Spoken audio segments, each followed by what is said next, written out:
Ok, នៅក្នុងវិស័យសិក្សាការអប់រំទូមានព្រានប្រដៅរបស់លោកគ្រូអ្នកគ្រូក៏ដូចជាអាណាព្យាបាលនៅក្នុងសង្គមគ្រួសារនីមួយៗតែងតែនិយាយដាស់តឿនទៅដល់សិស្សានុសិស្សឬក៏កូនៗទាំងអស់គ្នាថា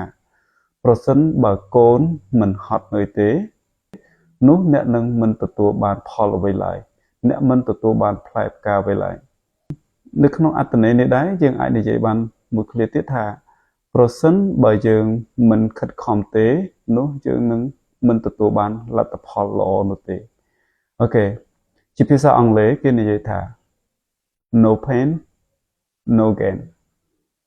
no pain no gain okay for example no pain no gain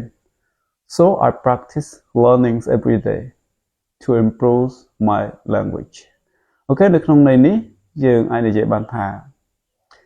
បើសិនជាយើងមិនខិតខំប្រឹងប្រែងទេយើងនឹងមិនទទួលបានផលវិជ្ជមានឡើយដូច្នេះយើងត្រូវតែអនុវត្តជារៀងរាល់ថ្ងៃដើម្បីអភិវឌ្ឍសមត្ថភាពភាសារបស់យើងសូមអរគុណ See you next video. Thank you.